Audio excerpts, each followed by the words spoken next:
Good morning students. जो हमारा पाठ थे वह सब हमने पूर्ण किए हैं। तो अब हम ग्रामर के टॉपिक पर जाएंगे। तो व्याकरण विभाग में सबसे पहले है पर्यायवाची शब्द का मतलब है समानार्थी शब्द। तो पर्यायी शब्द का अर्थ है ऐसी दूसरी वस्तु जो एक वस्तु की जगह प्रयुक्त हो सके। कोई शब्द ऐसे भी होते हैं जो एक दूसरे के स्थान पर प्रयुक्त हो सकते हैं, तो ऐसे शब्दों पर्यायवाची शब्द कहते हैं। जैसे राम, राघव, दशरथी, कौशल्यानंदन, रघुपति आदि। तो पृथ्वी को धरती, वसुधा और भूमि कहते हैं। कमल को पद्म, सरोज और पंकज भी कहा जाता है। पुरुष को नर या मर्द भी कहा जाता है। आंख के लिए नयन, नेत्र, लोचन, अक्षी आदि शब्दों का प्रयोग किया जाता है। तो इस प्रकार के समान अर्थ प्रकट करने वाले शब्दों को पर्यायवाची शब्द कहते हैं। पर्यायवाची शब्दों का महत्व क्या है? तो पर्यायवाची शब्द भाषा की व्यापकता सूचित करते हैं। जिस भाषा में एक वस्तु, प्राणी या स्थिति के जितने अधिक पर्यायवाची शब्द होते हैं वह भाषा उतनी ही अधिक समृद्ध मानी जाती है।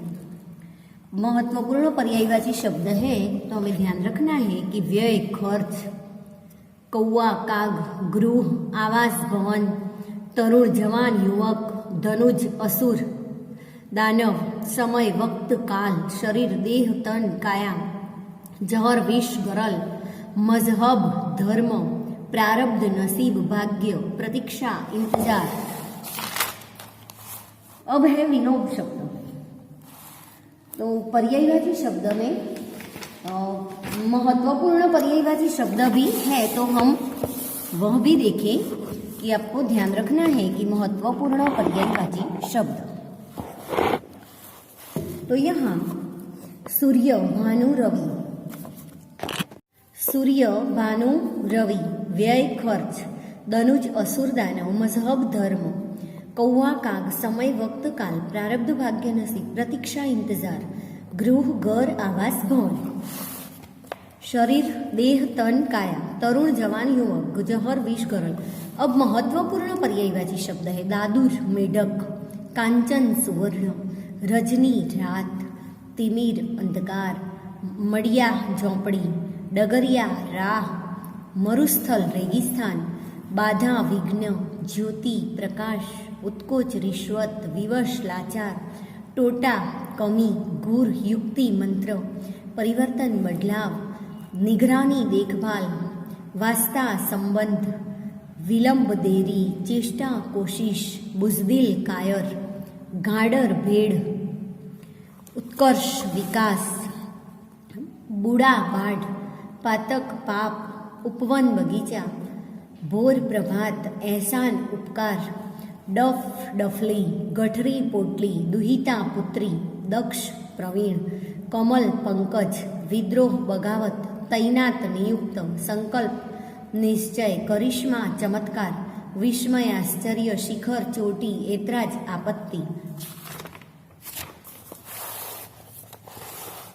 हानि, नुकसान, ख्वाहिश, इच्छा, तमन्ना, इच्छा, निपुण, कुशल, उपहार, भेंट, घन, बादल, खूंखार, भयानक, निरंतर, लगातार, विश्वास, यकीन, इत्मीनान, तसल्ली, सदमा, आघात, सेतु, पुल, आस्तरण, बिछौना, आभा, प्रकाश, मेघावी, तेजस्वी, चेहरा, सूरत, दरखास्त, आवेदन, आखेट, शिकार, वसुधा, पृथ्वी, चैन, शांति। अब है विलोम शब्द जिसका मतलब है विरुद्धार्थी शब्द। तो इस दुनिया में परस्पर विरोधी बातों की कमी नहीं होती, कि परस्पर जो विरोधी बातें हैं इसकी कमी होती नहीं है। कोई जन्म ले रहा है तो कोई मर रहा है। इन्हीं दो घटनाओं, गुणों, स्वभावों, स्थितियों या कार्यों में परस्पर विरोध दर्शाने वाले कुछ निश्चित शब्द होते हैं। ऐसे शब्दों को विलोम शब्द कहते हैं, विरुद्धार्थी शब्द कहते हैं। विलोम शब्द का अर्थ है एक दूसरे से उल्टा अर्थ प्रकट करने वाले शब्द। एक दूसरे से उल्टा अर्थ जो प्रकट करते हैं ऐसे शब्द को हम विलोम शब्द कहते हैं। जैसे कल वह अमीर था, अमीर के नीचे अंडरलाइन की हुई है, रेखांकित किया गया है। तो आज गरीब है, तो अमीर, गरीब। परस्पर विरोधी स्थितियों को सूचित करते हैं। कल वे मिले थे, आज बिछड़ गए, मिलना बिछड़ना। तो इस वाक्य में रेखांकित शब्द परस्पर विरोधी क्रियाएं या घटनाएं समझाते हैं। जंगली प्राणी को पालतू बनाना आसान नहीं है, तो यहाँ जंगली का विरुद्ध है पालतू। इस वाक्य में रेखांकित शब्द जंगली और पालतू प्राणियों के दो वर्गों विपरीत गुण या स्वभाव को उचित करते हैं। विलोम शब्द का स्वरूप निश्चित और कभी अनिश्चित होता है, कभी निश्चित होता है और कभी अनिश्चित होता है, पर उनका अर्थ हमेशा एक दूसरे के विपरीत होता है। विरोधी अर्थ प्रकट करते हुए भी उनमें कोई कोस संबंध होता है, जैसे मालिक नौकर, कच्चा पक्का। विरुद्ध अर्थ है तो भी उसमें संबंध होता है कि मालिक के साथ नौकर का संबंध होता है। विलोम शब्द संज्ञा, विशेषण, क्रिया विशेषण अथवा कर्तुवाचक संज्ञा शब्द होते हैं, जैसे देवदानव तो संज्ञा है, तेज धीरे क्रिया है, स्थायी अस्थायी विशेषण है, आना जाना क्रियाएं है, रक्षक भक्षक कर्तुवाचक संज्ञाएं है कि रक्षा करने वाला रक्षक। उन शब्दों के पहले उपसर्ग लगाने से इनके विलोम शब्द बनते हैं, तो जो हम उपसर्ग लगाते हैं तो उसके विरोध शब्द बनते हैं। तो यहाँ उपसर्ग लगाना है तो उपसर्ग है उप, शब्द है न्याय, उपसर्ग है, शब्द है न्याय, तो विलोम शब्द हुआ अन्याय। तो उपसर्ग लगा के न्याय के आगे लगाया तो अन्याय हुआ। ज्ञान अज्ञान, धर्म अधर्म, उपसर्ग लगाने से विलोम शब्द बन जाते हैं। अन है अन, तो आदर्श, तो अन लगा के क्या हुआ अनादर। उचित है अनु लगा के अनुचित, होनी है अन लगा के होनी अनहोनी, आवश्यक अना लगा के अनावश्यक। तो अन से भी विरुद्धार्थी शब्द होते हैं। अप है कीर्ति अपकीर्ति, यश अपयश, मान अपमान। अव है उपसर्ग अव है तो आज्ञा अवज्ञा, दशा अवदशा, उन्नति अवनति। नीर है आशा निराशा, निरोगी निरोगी, जन निर्जन। पर है देश परदेश, लोक परलोक, स्वाधीन पराधीन।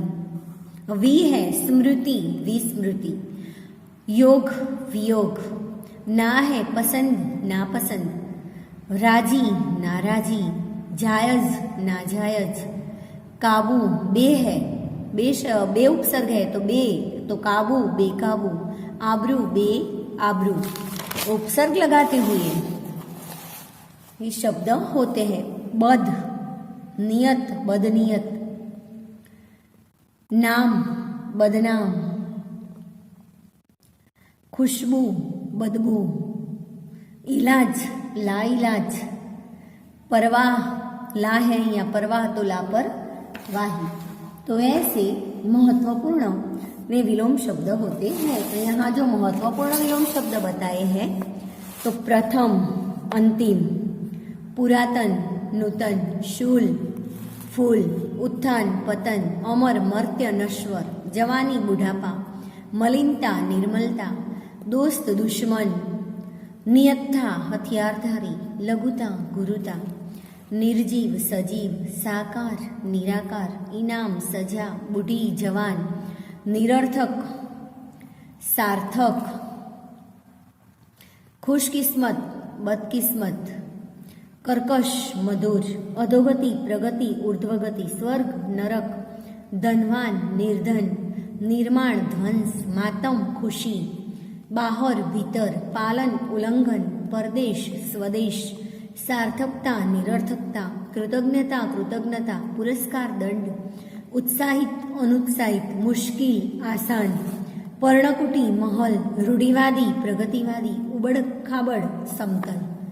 तो यह थे महत्वपूर्ण जो विलोम शब्द थे वह। अब हम संधि के बारे में जानकारी प्राप्त करेंगे कि संधि में संधि जोड़ो या छोड़ो दोनों आता है। तो भाषा में शब्दों के मेल का बहुत महत्व है। इसमें भाषा समर्थ बनती है। शब्दों का मेल प्रायः समास या संधि के रूप में होता है। भाषा में संधि का अर्थ है दो या दो से अधिक शब्दों के निश्चित नियमों के अनुसार मेल करना। शब्दों का यह मेल अंत्य और आदि वर्ण को मिलाकर किया जाता है। जैसे सूर्य प्लस अस्त तो सूर्यास्त। तो इस उदाहरण में सूर्य शब्द का अंत्य वर्ण अ है और अस्त शब्द का आदि वर्ण अ है। व्याकरण के नियम अनुसार अ और अ मिलकर आ हो जाता है। यह हमें ध्यान में रखना है कि व्याकरण के अनुसार, व्याकरण का जो नियम है इसके अनुसार अ और अ मिलकर आ हो जाता है। इसलिए य अ का अ अस्त के अ से मिलकर आ हो गया सूर्यास्त। तो य का अ और अस्त का अ, तो अ से दो अ मिलकर अ और अ मिलकर आ हो गया। इस प्रकार दोनों शब्द की संधि से सूर्यास्त शब्द बना। यहाँ इति प्लस आदि है, इत्यादि। तो यहाँ ति त ई के ई तथा आदि के आ में संधि हुई है। तो नियम के अनुसार अ मिलकर य बनता है, इत्यादि। तो यहाँ अ मिलकर य बनता है। यहाँ ई और आ मिलकर या हो गया कि ई और या, ई और या दोनों मिलकर क्या हो गया, या, य मिलकर या हो गया।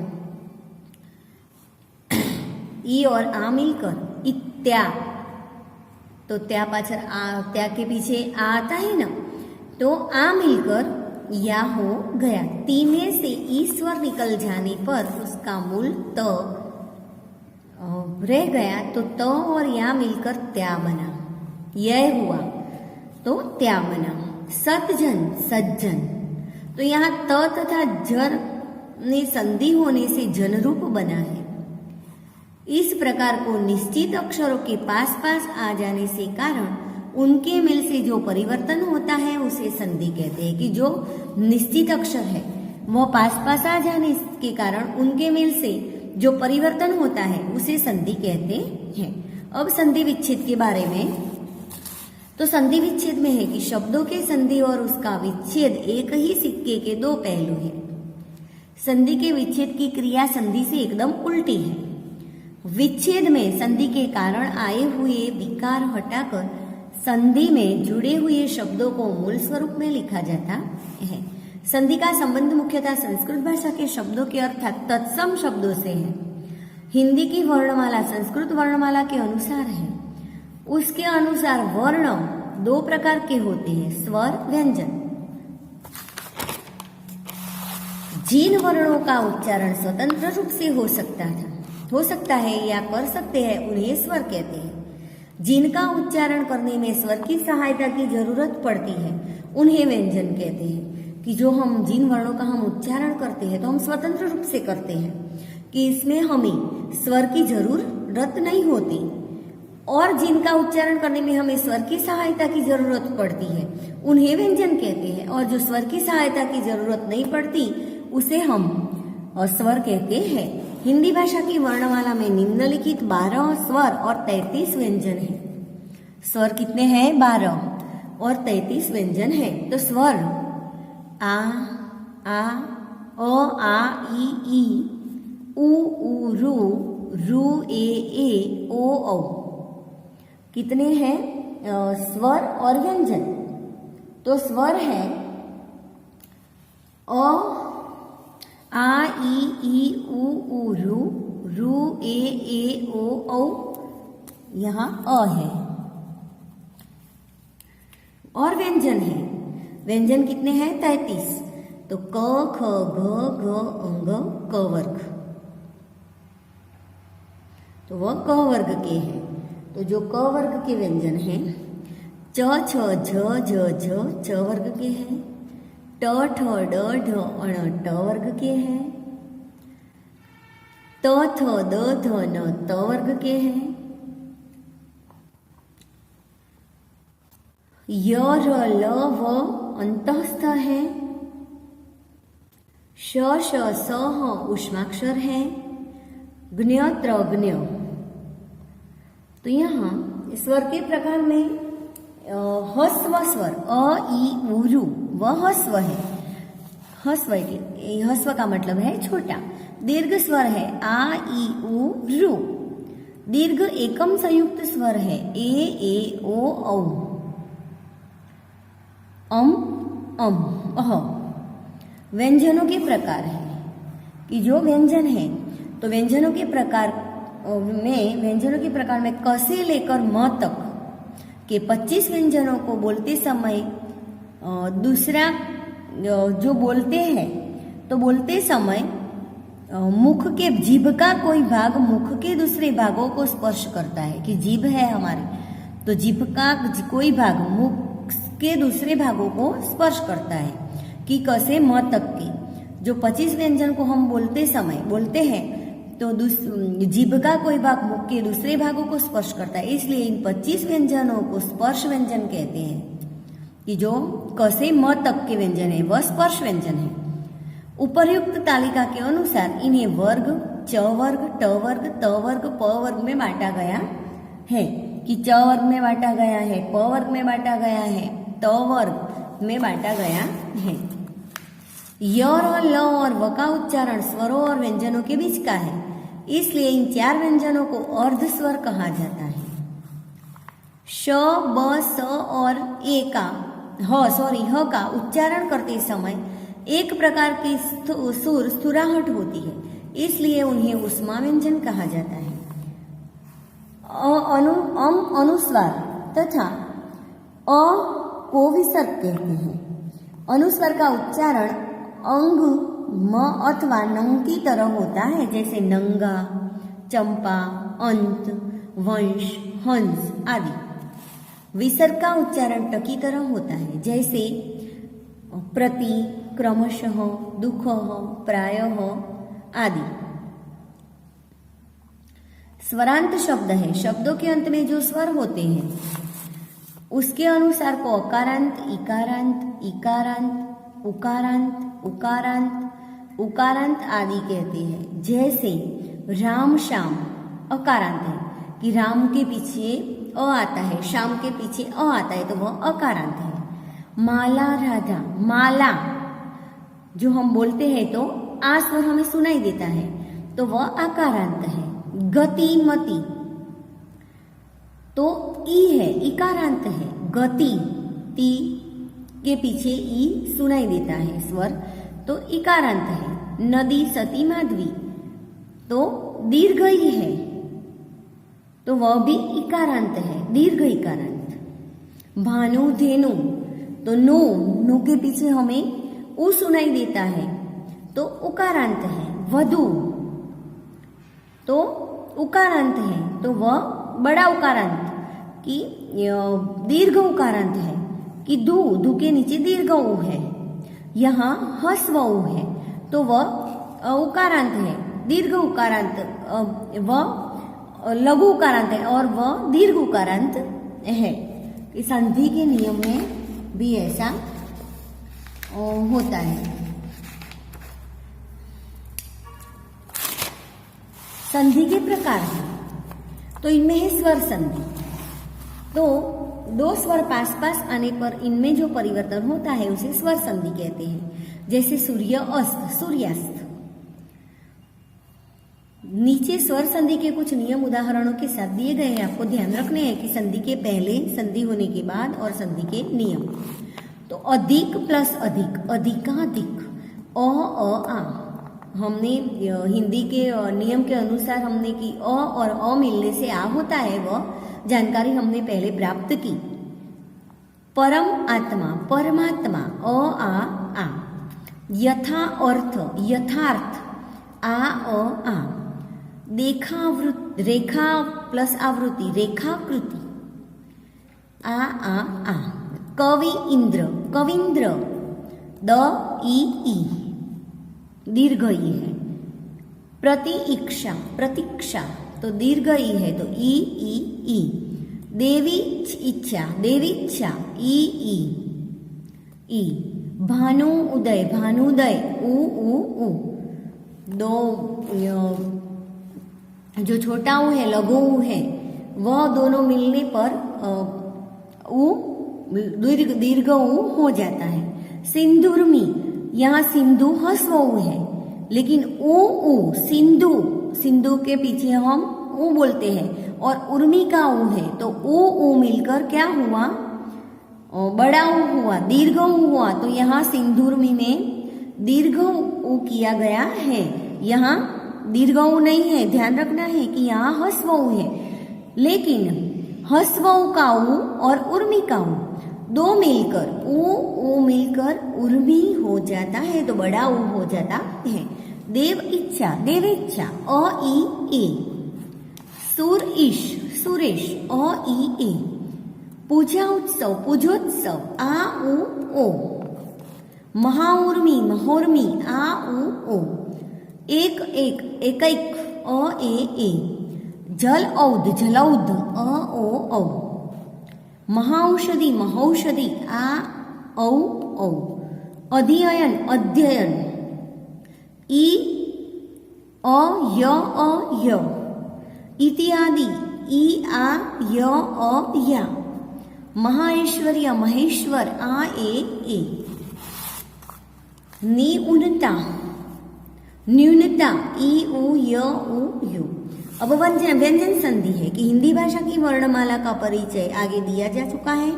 इनमें से व्यंजनों के बारे में विशेष जानकारी संक्षेप में दी गई है कि इसमें अघोष है, घोष है, अंतस्थ है और ऊष्म है।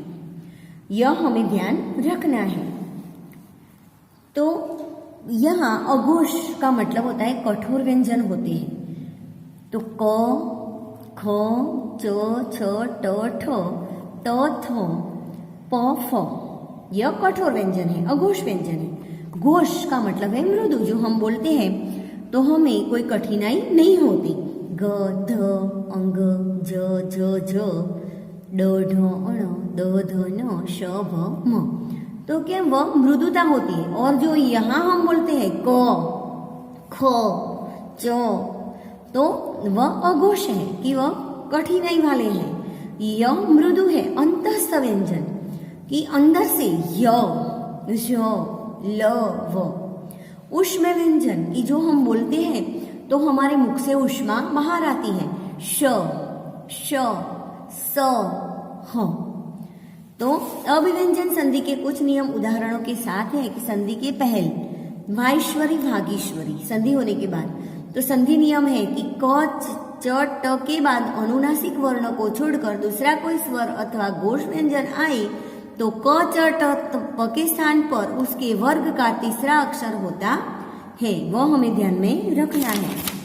मैंने आपको पीडीएफ भेजी है ना, तो इसमें नियम है ही। विसर्ग संधि है कि जो एक दो बिंदु किए हुए हैं ना अ के पीछे, उसे विसर्ग कहते हैं कि अतः, प्रातः, दुखः, खतः आदि विसर्ग वाले शब्द है।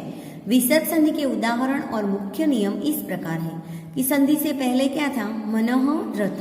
मनोरथ विसर्ग के पहले अ और बाद में अंतस्थ या घोष व्यंजन आने पर विसर्ग का ओ हो जाता है। यहाँ सब है मनः विनोद, तो मनो विनोद ओ हो गया। तपह वन, तपो वन ओ हो गया। तमह गुण, तमो गुण ओ हो गया। मनः भाव, मनो भाव, तो मनः विनोद में विसर्ग के पहले अ न अन और बाद में व निहस्त व्यंजन है, इसलिए विसर्ग का आ होकर मनोविनोद बना है। तमह गुण में विसर्ग के पहले अ तथा बाद में घोष व्यंजन है, इसलिए अव का मो हो गया है कि म का मो हो गया है। बराबर। तो आपको यह संधि के नियम के बारे में जानकारी प्राप्त होनी चाहिए, तो ही आप संधि को छोड़ना और जोड़ना जान सकते हैं।